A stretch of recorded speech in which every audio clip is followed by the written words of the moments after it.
ನಮಸ್ತೆ, ನಾನು ವೇದ ಅಂತ AV ಕನ್ಸ್ಟ್ರಕ್ಷನಿಂದ. AV ಕನ್ಸ್ಟ್ರಕ್ಷನ್ ಪ್ರೊಪ್ರೈಟರ್ ನಾಗರಾಜಾಚಾರ್ಯ ಅವರ ವೈಫು. ನೀವೀಗ ಏನು ನೋಡ್ತಿದ್ದೀರಾ ನನ್ನ ಬ್ಯಾಕ್ ಸೈಡು, ಇದು ಪೂಜಾ ರೂಮು. ಆ್ಯಕ್ಚುಲಿ ಈ ಪೂಜಾ ರೂಮು ಮುಂಚೆ ತುಂಬ ಚಿಕ್ಕದಾಗಿತ್ತು. ಇದನ್ನು ನಾವು ರಿನೋವೇಟ್ ಮಾಡಿರೋದು. 40 to 45 ಇಯರ್ಸ್ ಹಳೆಯದು ಪೂಜಾ ರೂಮ್ ಇತ್ತು.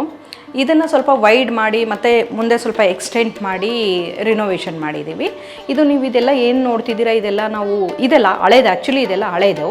ಬಟ್ ಇದನ್ನೆಲ್ಲ ನಾವು ರಿಮೂವ್ ಮಾಡಿ ಈ ಸೈಜಿಗೆ ಕಟ್ ಮಾಡಿ ಮತ್ತು ಇದಕ್ಕೆಲ್ಲ ರೀಪಾಲಿಷ್ ಮಾಡಿ ಮತ್ತೆ ಫಿಕ್ಸ್ ಮಾಡಿದ್ದೀವಿ. ಬ್ಯಾಕ್ ಸೈಡ್ ಏನು ನೋಡ್ತಿದ್ದೀರಾ ನೀವು, ಆನೆಕ್ಸ್ ಸ್ಟೋನು ಮತ್ತು ಮೇಲ್ಗಡೆ ಸೀಲಿಂಗು ಹಾನೆಕ್ಸ್ ಕೊಟ್ಟಿದ್ದೀವಿ. ಇದು ಫೋಟೋ ಬಂದು ಕೊಯಮತ್ತೂರಿಂದ ತರಿಸಿರೋದು, ಇಲ್ಲಿಗೆ ಮ್ಯಾಚ್ ಆಗೋ ಥರ. ಹಾನೆಕ್ಸಲ್ಲಿ ಕಟ್ ಮಾಡಿ ನಾವು ಫೋಟೋ ಫ್ರೇಮು ಹಾನೆಕ್ಸ್ ಒಳಗಡೆ ಕೂರಿಸಿದ್ದೀವಿ. ಲೈಟಿಂಗ್ಸು ಎಲ್ಲ ಹೊಸ್ದಾಗಿ ಕೊಟ್ಟಿದ್ದೀವಿ. ಡೋರ್ಸ್ ಎಲ್ಲ ಹಳೆ ಇದೆ, ಮತ್ತು ಎಲ್ಲ ರೀಮೋಲ್ಡ್ ಮಾಡಿ ಸೈಜ್ಗೆ ಏನು ಬೇಕು, ಈ ಮೆಷರ್ಗೆ ಏನು ಬೇಕು ಎಲ್ಲ ಕಟಿಂಗ್ ಮಾಡಿ ಮತ್ತೆ ರೀಪಾಲಿಷ್ ಮಾಡಿ ಎಲ್ಲ ಫಿಕ್ಸ್ ಮಾಡಿದ್ದೀವಿ. ಮತ್ತು ಇದು ಏನು ಫ್ರೇಮ್ ಎಲ್ಲ ನೋಡ್ತಿದ್ದೀರಾ, ಇದೆಲ್ಲ ಕಂಪ್ಲೀಟ್ ಟೀಕ್ ವುಡ್ ಯೂಸ್ ಮಾಡಿರೋವಂಥದ್ದು. ನೀವು ನನ್ನ ಬ್ಯಾಕ್ ಸೈಡ್ ಏನು ನೋಡ್ತಿದ್ದೀರಾ ಅದು ಆನೆಕ್ಸ್ ಸ್ಟೋನ್ ಅಂತ. ಅದು ಈಗ ತುಂಬ ಪಾಪ್ಯುಲರ್ ಆಗಿದೆ.